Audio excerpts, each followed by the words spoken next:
Bonsoir.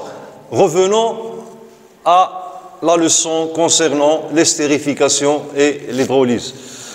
Donc, au cours de la dernière séance, j'ai donné un rappel des composés organiques qu'on va utiliser dans cette leçon. Alors, j'ai commencé par faire un rappel de la famille des alcanes, les alcools, les acides carboxyliques, les esters. Et aussi, j'ai présenté les anhydrides d'acide parce que ces composés, on ne va pas l'utiliser dans cette leçon, mais dans la leçon qui suit celle-là.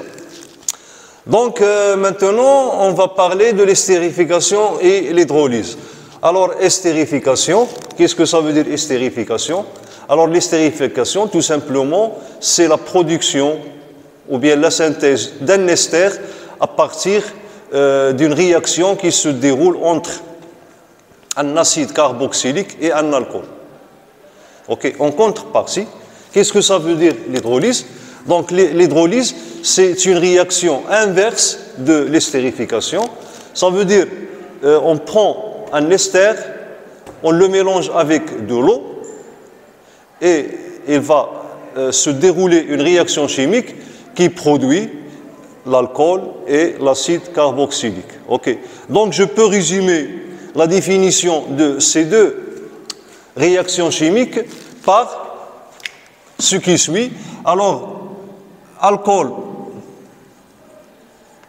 plus acide carboxylique,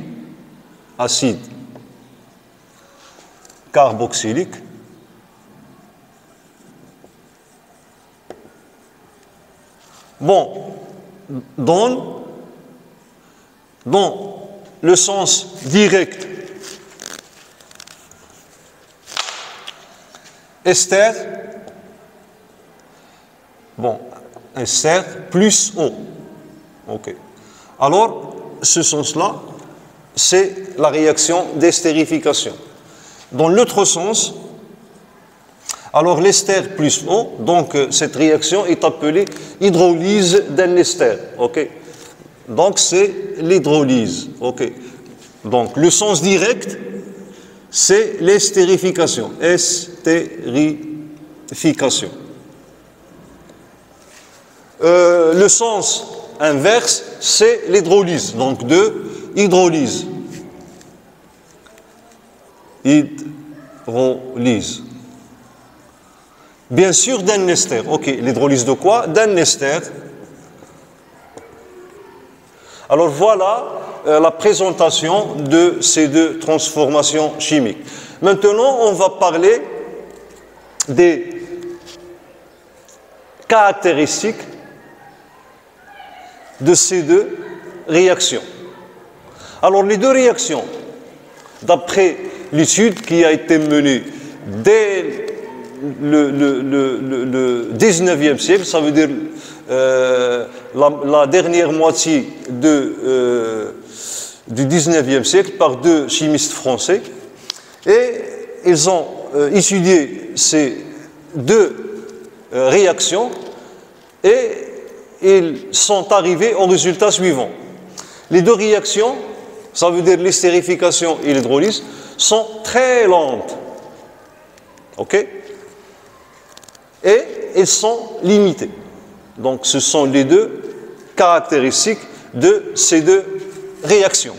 Donc, caractéristiques, alors ici, on peut dire des définitions. Okay. Caractéristiques. Caractéristiques. Bon, les deux transformations. Donc, les deux réactions sont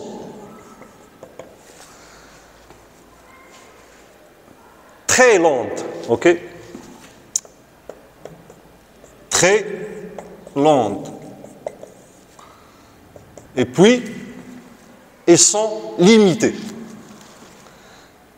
Limitées. À titre d'exemple, si par exemple je prends un alcool qui est l'éthanol et l'acide carboxylique qui sera par exemple acide éthanoïque. Ok.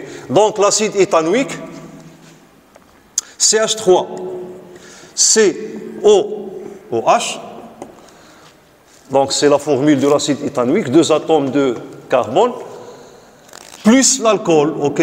Alors l'alcool, c'est l'alcool, éthanol. Alors éthanol, voilà, CH3. Bon. Donc nous avons ici OH, CH3, pardon, CH2, CH3.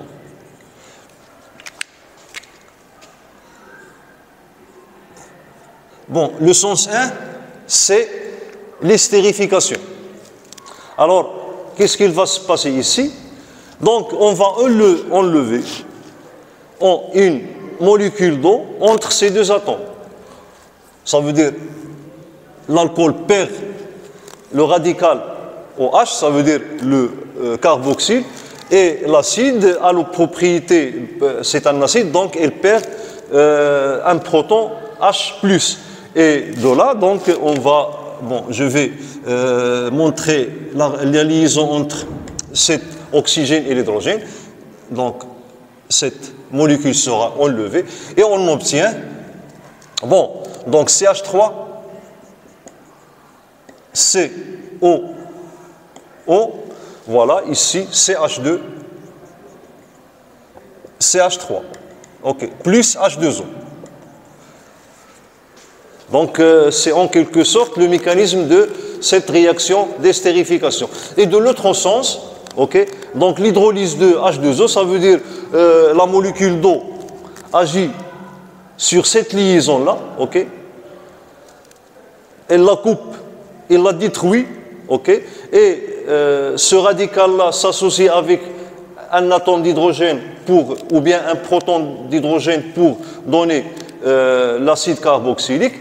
Et le radical HO se combine avec ce carbone-là, et ça veut dire ce radical pour donner l'alcool. Alors, donc, ici, nous avons acide éthanoïque,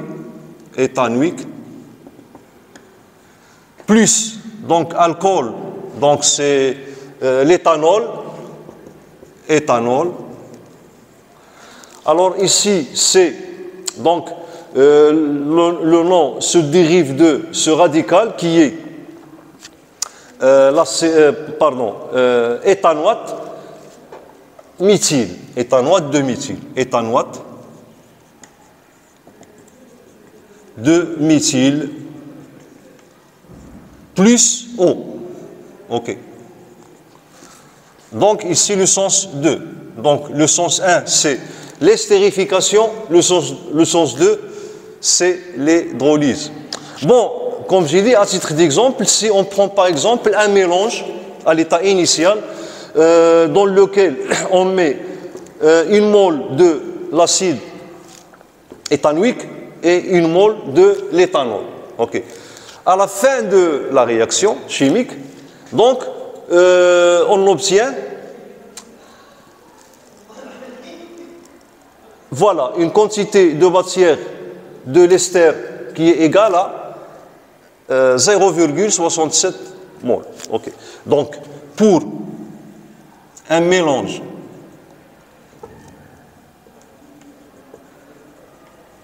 de une mole d'acide, bon, cet acide-là, acide éthanoïque, et une mole d'éthanol,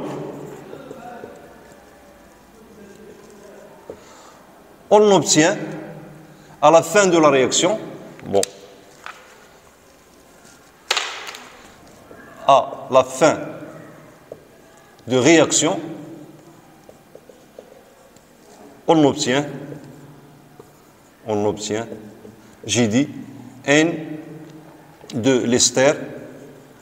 L'ester, ça veut dire éthanoate de, pardon, ici, c'est éthanoate d'éthyle, pas de méthyle, parce que ici j'ai 2 atomes de carbone. Donc méthyle, j'ai pas ici 2 atomes de carbone, j'ai un seul atome de carbone, ça veut dire ici j'aurai CH3, donc CH2. Alors là, oui, CH3, parce que cette liaison ne sera plus, ok, donc voilà, le acétate de méthyle, éthanoate de méthyle, donc CH3, CH, ici double liaison O, CH3, voilà, CH3. Donc c'est éthanoate de méthyle. Et comme ce n'est pas le cas, donc ici, je dois écrire éthanoate d'éthyle. OK? Voilà. Donc, acide et une mole, on obtient. La quantité de matière de l'ester qui est éthanoate d'éthyle, qui est égale à 0,67 mol. Et même chose pour l'eau, on va obtenir 0,67 mol de l'eau, puisque ici on a les mêmes coefficients stoichiométriques qui sont tous égaux à 1. Bon, si je trace la courbe de la cinétique de cette réaction, ok, dans le sens, bien sûr, 1, alors on va obtenir,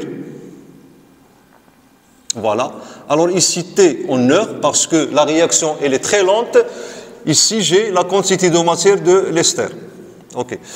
Alors, voilà, ici j'aurai par exemple 1, donc voilà, ici 0,67, donc en mol, voilà, la quantité de matière de l'ester en mol. Et on va obtenir, voilà. Alors, donc la réaction va durer des dizaines d'heures, ok. Ça veut dire que on arrive à l'équilibre après des dizaines d'heures, comme j'ai dit. Bon, donc dans l'autre sens, ok, si on prend une mole d'ester et une mole d'eau, on les mélange. Donc, à la fin de la réaction, donc on va obtenir, donc pour une mole d'ester, ok, et cet ester-là, ok, et une mole d'eau, donc on va obtenir, on obtient à la fin de la réaction, donc une quantité de matière d'acide éthanoïque qui est égale à 0,33 mol. Voilà, donc la courbe. Donc ici c'est très longue en heure, ici c'est N de l'acide, donc en mol. Voilà, ici j'ai 1, ok. Donc ici 0,33 mol. Voilà. Et voilà.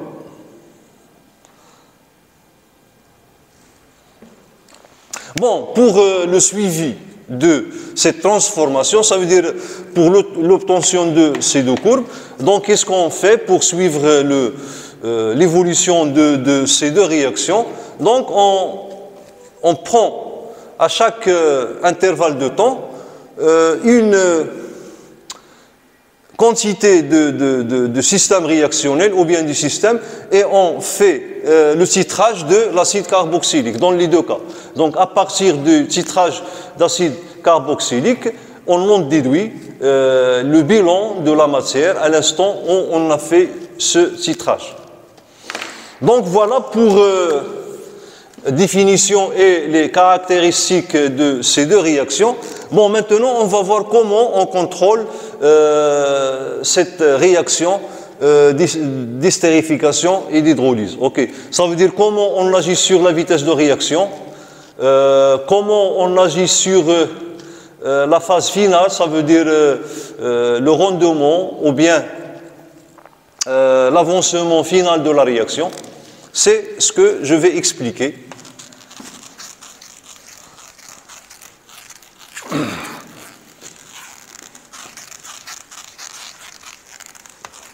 Ok, donc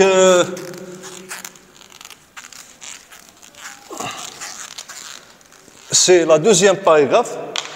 Alors j'ai essayé de résumer le plus possible cette leçon pour que vous trouviez une facilité à le comprendre et à le retenir.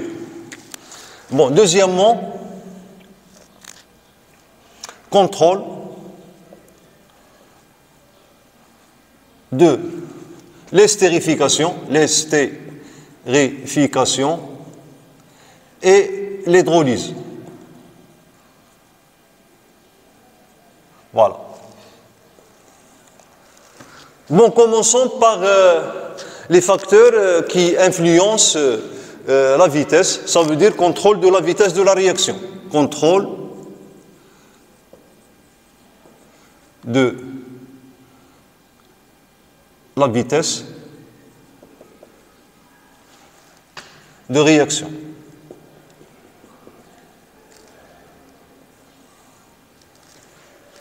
Donc, pour contrôler la vitesse de réaction, ok. Donc, bon, comme on a vu, on a parlé des facteurs cinétiques, ok. Donc, soit on augmente la température, donc augmentation de la température,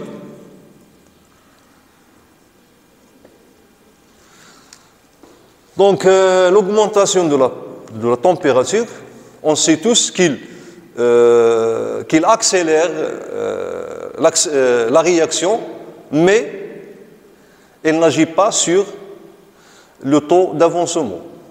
Elle ne le change pas. Elle agit seulement sur le temps, okay, que prend la réaction pour s'achever. Okay. Donc l'augmentation de la température, okay, augmente la vitesse, augmente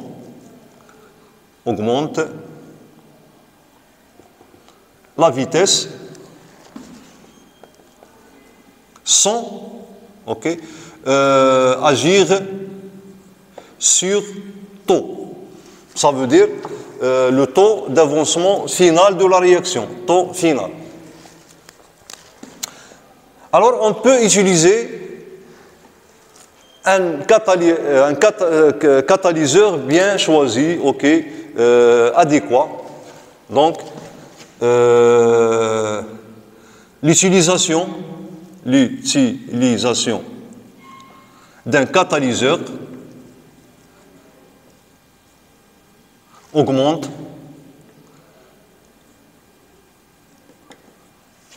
la vitesse de réaction, augmente la vitesse.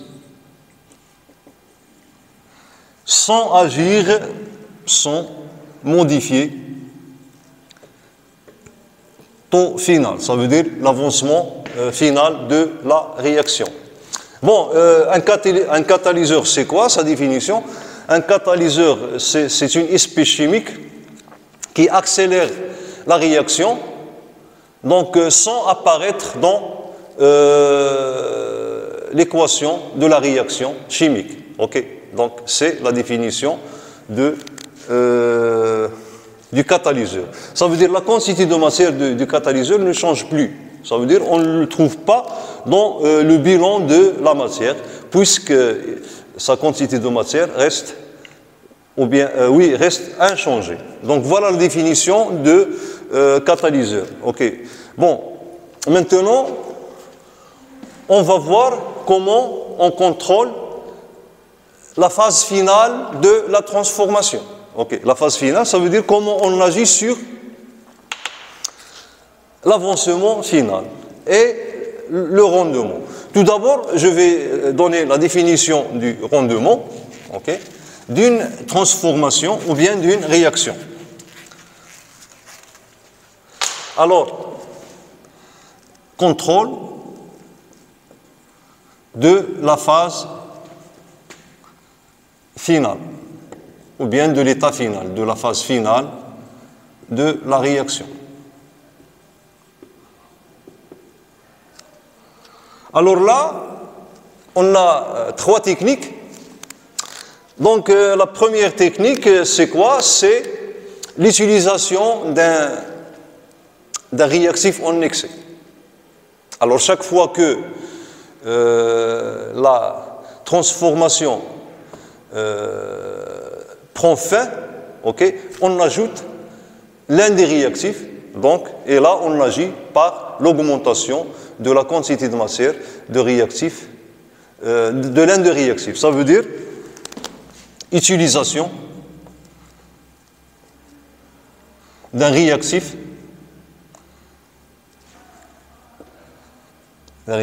en excès.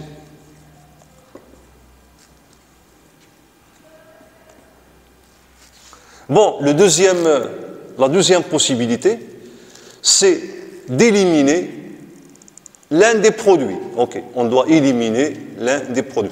Dans le cas de l'estérification, ok, donc soit on utilise l'acide en excès ou bien l'alcool en excès, ou bien pour augmenter le rendement, ok, ou bien l'avancement maximal, on élimine l'un des produits, soit l'eau ou bien l'ester.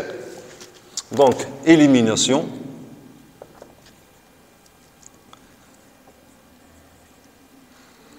de l'un des produits. Alors, contrôle de la phase finale de la réaction, ça veut dire comment augmentation de l'avancement final. C'est ce que je veux dire par contrôle de la phase finale. C'est augmentation de l'avancement final de la transformation. OK. Donc, élimination de l'un des produits, ou bien on doit choisir un réactif qui est plus réactionnel et qui agit de telle sorte que l'avancement final soit maximal. Okay. Alors là, lorsqu'on compare l'utilisation parce qu'on a trois types ou bien trois sortes d'alcool. On a l'alcool primaire, l'alcool secondaire et l'alcool tertiaire. Et j'ai dit que l'alcool primaire est plus réactionnel que l'alcool secondaire et l'alcool secondaire est plus réactionnel que l'alcool tertiaire. Donc l'utilisation de l'alcool primaire, okay, augmente. Alors on obtient avec cet alcool un rendement qui est maximal ou bien le taux d'avancement final qui est grand. Okay? Donc à titre d'exemple, le choix des réactifs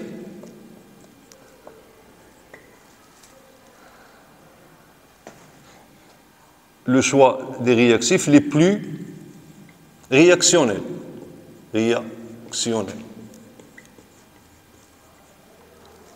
Donc, par exemple, si on utilise un alcool primaire, dans ce cas, on obtient un taux final qui est égal à 0, ou bien 67%. Bon. Si on utilise alcool secondaire, on obtient un taux final qui est égal à 60%. Et si on utilise un alcool tertiaire, alors on obtient un taux d'avancement qui est de l'ordre de 5%. Taux est à peu près égal à 5%. Okay. Alors, donc, toujours dans le cas d'estérification, donc on doit utiliser les alcools primaires. Bon, alors l'intérêt de l'estérification, c'est d'obtenir l'ester. Ok. Alors donc pour l'hydrolyse, normalement c'est une transformation parasite, ok, qui limite l'estérification. Ça veut dire que l'estérification et l'hydrolyse, puisqu'ils sont deux réactions inverses l'une de l'autre, alors les deux réactions conduisent à un équilibre. Ok. Et là, je vais parler de l'équilibre estérification-hydrolyse. D'accord? Voilà.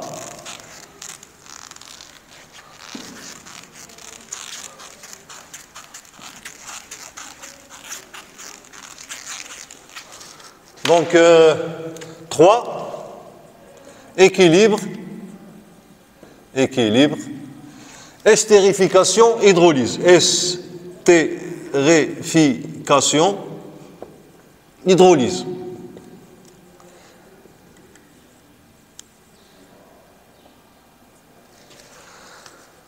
Donc, on a l'ester,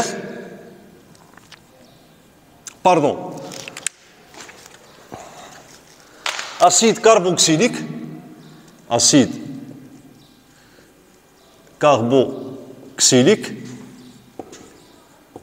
plus alcool, dans le sens direct, on obtient l'ester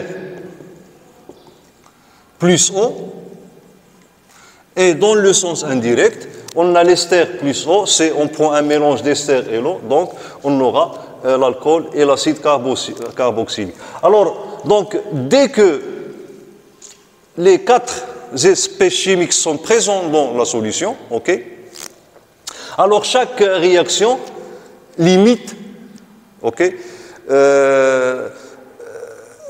la vitesse de l'autre réaction. Ok. Donc, au fur et à mesure que le temps passe, la vitesse, donc si on est dans le sens 1, ok, donc la vitesse de la réaction d'estérification diminue. Pourquoi? Parce que dès l'apparition de l'ester et l'eau, et l'hydrolyse c'est une réaction inverse de l'estérification, alors cette réaction-là prend lieu et et constitue un obstacle pour cette transformation. Ok? Et à la fin, ces transformations, ok, de l'estérification, donc aboutit à un équilibre. Donc même chose. Donc si on part d'un mélange où on a l'ester et l'eau, ok, dès la formation de l'acide carboxylique et l'alcool, alors la réaction d'estérification prend lieu et gêne la réaction d'hydrolyse. Et au fur et à mesure, ok, la vitesse, ok, de l'hydrolyse diminue jusqu'à ce qu'on arrive à l'équilibre estérification-hydrolyse. Et quand on arrive à l'équilibre, contexte, on arrive à l'équilibre. Ok. Donc je dois noter ici que les réactions donc estérification et hydrolyse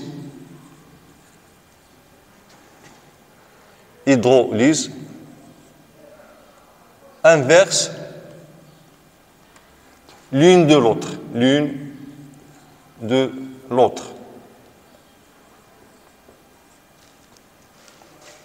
Alors, on arrive à l'équilibre quand? Lorsque la vitesse de l'estérification égale à la vitesse de l'hydrolyse. OK.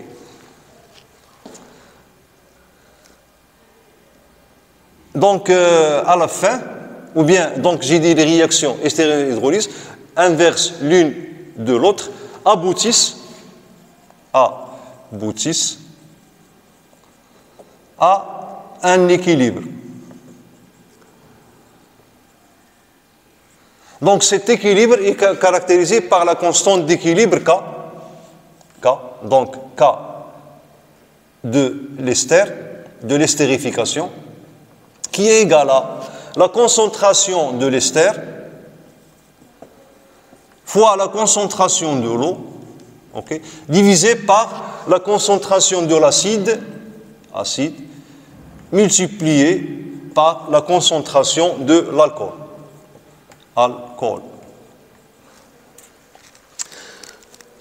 Donc égal à 1 sur la constante d'équilibre de l'hydrolyse. Alors vous voyez ici qu'on a pris la concentration de l'eau. Alors pourquoi on n'a pas pris la concentration de l'eau comme d'habitude égale à 1? Tout simplement parce que l'eau, dans ce cas, n'est pas un solvant. Ok? Elle ne représente pas un solvant. Donc on n'a pas le droit de prendre la concentration de l'eau égale à 1. Donc je dois prendre sa concentration. Donc ça veut dire que je dois calculer sa quantité de matière, il l'a divisé par le volume du mélange réactionnel. Ok. Donc c'est pourquoi que on trouve ici la concentration de l'eau. Donc la concentration de l'eau égale à 1, sauf si on est dans les milieux aqueux. Ça veut dire les milieux aqueux, ce sont des milieux où l'eau joue le rôle de solvant. Ok. Donc, pour déplacer l'équilibre vers le sens 1, donc ici on a le sens 1. Pour déplacer l'équilibre vers le sens 1, donc dès que l'équilibre est atteint, donc je dois soit augmenter ou bien ajouter l'acide carboxylique ou bien ajouter l'alcool. Donc dans ce cas, on utilise l'un des réactifs comme réactif en excès. Ou bien on élimine l'eau, ok, ou bien on élimine l'ester. Ok, donc ici, comment on agit pour éliminer l'eau? On ajoute par exemple une substance chimique qui est avide de l'eau, ça veut dire qu'il absorbe l'eau, ok, ou bien pour l'ester, en général, on fait une distillation fractionnée parce que la température d'ébullition de l'ester est la plus basse parmi ces quatre composés. Donc voilà, ok, donc voilà pour l'équilibre, ok. Donc ici je dois parler de rendement, ok, rendement d'une réaction, ok. Alors, donc normalement j'aurais dû parler du rendement dans cette paragraphe-là, ok. Mais ça n'empêche pas que je vais parler maintenant du rendement. Donc, il appartient à cette paragraphe. Et c'est la première petite paragraphe. Donc, ça veut dire grand 2. OK. 1. Rendement d'une réaction. OK. Donc, tout simplement, c'est quoi le rendement? Le rendement, donc, soit on le note par petit r ou bien par l'eau, donc soit r ou bien ρ. Voilà, ρ ou bien r, c'est la même chose. Donc, ρ égale à, par exemple, si on prend ce cas-là, ok. Alors ici, on a 4 aspects chimiques, donc à la fin de la réaction, on a les 4 aspects chimiques. Donc, par exemple, le rendement de cette transformation, c'est la quantité de matière de l'ester à la fin de la transformation, ok, divisé, bon, cette quantité de matière, c'est la quantité de matière expérimentale, divisé par la quantité de matière de l'ester, comme si la réaction est totale, ok. Ça veut dire donc ρ égale à la quantité de matière de l'un des produits, par exemple, d'un produit, soit l'eau ou bien l'ester, donc ester, ou bien en général, ok, bon, je peux donner la définition en général. Alors là, je dois par exemple partir d'une réaction, par exemple alpha A plus bêta B nous donne par exemple gamma C, ok, ok, plus, c'est pas moi, plus alpha, bêta, gamma, delta, D. Alors, donc, on utilise cette réaction pour, par exemple, obtenir le réactif ou bien le produit C. Ok. Donc le produit D, il se produit, mais on n'a pas besoin de D, on a besoin de C. Ok. Donc le rendement, je dois calculer le rendement qui est lié à la production de C. Ok. Donc le rendement ρ ou bien R, j'ai dit ρ ou bien ρ, égale à la quantité de matière de C expérimentale, divisé par la quantité de matière. Voilà, ici, j'ai... que soit cette réaction est totale ou bien limitée, ok, parce que s'il est total, alors lorsque le produit C est formé, je dois l'extraire du système. Et lors de son extraction, je peux perdre une quantité de matière du produit C. Ok. Donc, le rendement est calculé soit pour les réactions qui sont limitées ou bien les réactions totales. Alors, donc, même pour les réactions totales, on n'obtient pas un rendement égal à 1 parce qu'on a des pertes lors de l'extraction de l'espèce chimique qu'on désire extraire ou bien qu'on veut produire. Donc, sur N, toujours de C, théorique. Donc, théorique veut dire quoi? Veut dire que la transformation est totale. Donc, je répète, le rendement, c'est la quantité de matière du produit qu'on veut, okay, le produit qu'on désire, expérimental, sur la quantité de matière du même produit théorique. La quantité de matière expérimentale, c'est le produit après qu'on l'extrait. Okay, on mesure sa quantité de matière et on la divise sur la quantité de matière théorique. Ça veut dire comme si, pour le cas, comme si la réaction est totale, ou bien si on a la réaction est totale. Okay? Donc, je compare toujours la quantité de matière du produit formé qu'on extrait est inférieure à la quantité de matière formée, formée théoriquement, parce que j'ai dit il y a des pertes. Bon, donc pour nous, le rendement, donc ici je parle de l'estérification et l'hydrolyse.